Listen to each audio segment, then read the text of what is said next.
नमस्कार नमस्कार मला त्यांना ऐकायला जाऊ दे. नमस्कार आपला गरजेचा जोरात जोरात सगळ्यांना नमस्कार मला जोरात. मी पण हिंदीमध्ये नाही बोलणार कारण आपण महाराष्ट्रीयन लोक जे हिंदी बोलतो ना ते फार भयंकर असतं. हमारी पडली में तुम्हारी शेरी काय कुरडी असं जर मी हिंदीमध्ये बोललो तर हे आपलं काय इमेज घेऊन जातील तिकडे, म्हणून मराठीमध्येच बोलतो. शिक्षण प्रेमी व्यासपीठ, शिक्षण प्रेमी पालक, शिक्षण प्रेमी शिक्षक असतातच कंपल्सरी आणि विद्यार्थी मित्रांनो मी तुमच्याशी बोलणार आहे. सर्वांना सहाचा पाडा येतो का? साई शकू सगळ्यांनी आमचे जरा रट्टा मारायचा नाही. 6 1 6 सायकली 12 सायकली 18 सायकल 24 6 35 साई 36 साई शकून किती म्हणाला तुम्ही? 42. अजिबात म्हणायचं नाही साहेब, रट्टा मारायचा नाही.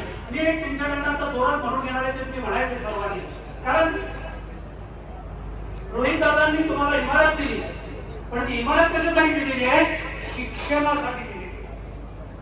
तर शिक्षण म्हणजे काय माहितीये का? एकच वाक्य, शिक्षण म्हणजे स्वतःचा शोध घेणे.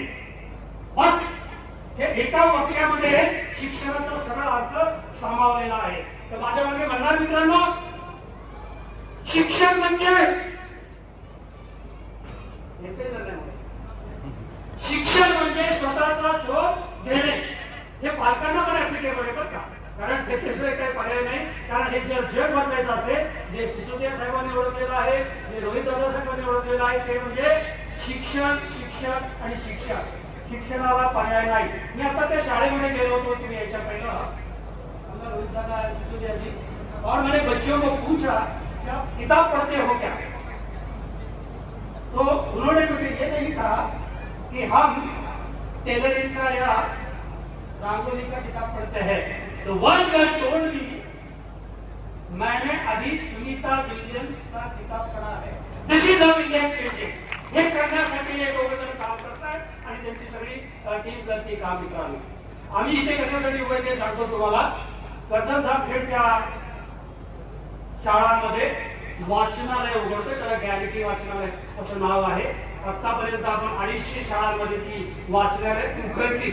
उघडायला पाहिजे ते वगैरे नाही, 250 शाळांमध्ये वाचनालय उघडली. आणि आज डॉक्टर दिलीप माने हे ग्लोबल हॉस्पिटलचे पुण्याचे आहेत, त्यांच्या माध्यमातून 200 वाचनालय कर्जत जामखेड मधल्या शाळांना देण्यात येणार आहेत.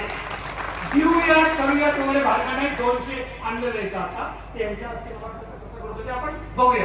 त्याचबरोबर 2 विषयावरती आम्ही काम करतोय, कारण रोहितजींशी बरेच वर्ष संपर्कात आहे.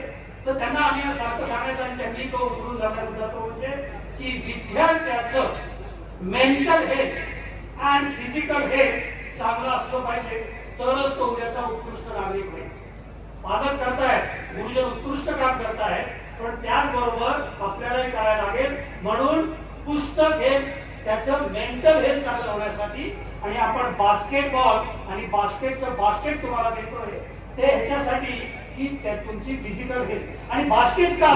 तर तुम्हाला फार फोकस्ड राहावं लागतं, त्या गोल मध्येच गोल टाकायचं आहे. आयुष्यामध्ये ही जी सक्सेसफुल मंडळी आहेत सगळी, त्यांनी ते अचीव केले कारण त्यांनी फोकस्ड काम केलेलं आहे, अतिशय फोकस्ड काम केलेलं आहे. सो हा देश बदलतोय. शिक्षणाचं महत्व प्रत्येक घरात गेलेलं आहे.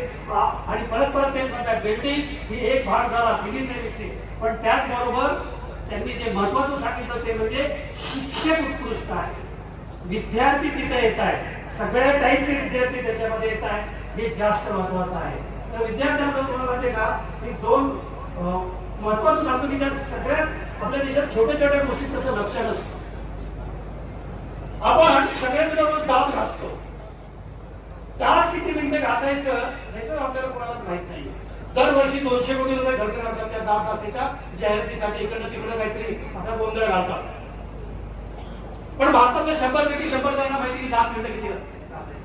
दात हे फक्त 1.5 मिनिटं घासायचे. का ते? थोडं 1 मिनिटात सांगणार आहे, 1.5 मिनिटं घासायचे असतात दात, आणि 1.5 मिनिटं घास 10 मिनिटं घासा, तेवढाच त्याचा इफेक्ट. तर विद्यार्थ्यांना सांगतो मी, पालकांनी त्याला फॉलो करावं असं माझी नम्र विनंती आहे. ती म्हणजे मी माझ्या आयुष्याचे पुढचे 10 वर्ष अतिशय उत्कृष्टपणे शिक्षणाला देणार आहे, ज्याची पेरणी रोहित दादांनी इथे केलेली आहे. कारण त्या 10 वर्षाच्या पेरणीमुळे मला पुढचे 60 वर्ष चांगलं आयुष्य जगायला मिळणार आहे. कारण की 10 वर्षाची पेरणी सर्वात महत्वाची असणार आहे आणि त्याची सुरुवात आज रोहित दादांनी तुमच्या इथे केलेली आहे. सो मित्रांनो, रोज सकाळी जेव्हा उठाल आता आणि आरशामध्ये बघा, त्यावेळेला 2 गोष्टी लक्षात ठेवायच्या. एक म्हणजे 10-1.5 मिनिटं घासायचे, ते सोपं आहे. पण त्याचबरोबर एक दुसरी गोष्ट तुम्ही लक्षात ठेवायची की मी 10 वर्ष पुढचं अतिशय शिक्षणाला महत्व देणार आहे आणि जी रोहित दादांनी ती लावलेली आहे त्याचं चांगला उपलक्ष करणार आहे. मी एक म्हणणारे कोणी म्हणाले तर नका म्हणू, विद्यार्थ्यांनी म्हणावं अशी माझी इच्छा आहे की आम्ही जी गायकी वाचनाला देतो त्याचे 5 शब्द आहेत ते मी जोरात म्हणणारे, दिल्लीपर्यंत आवाज यावा असं मला वाटतं. विद्यार्थ्यांनी म्हणावं अशी माझी नम्र विनंती आहे. पहिला शब्द आहे वाचना.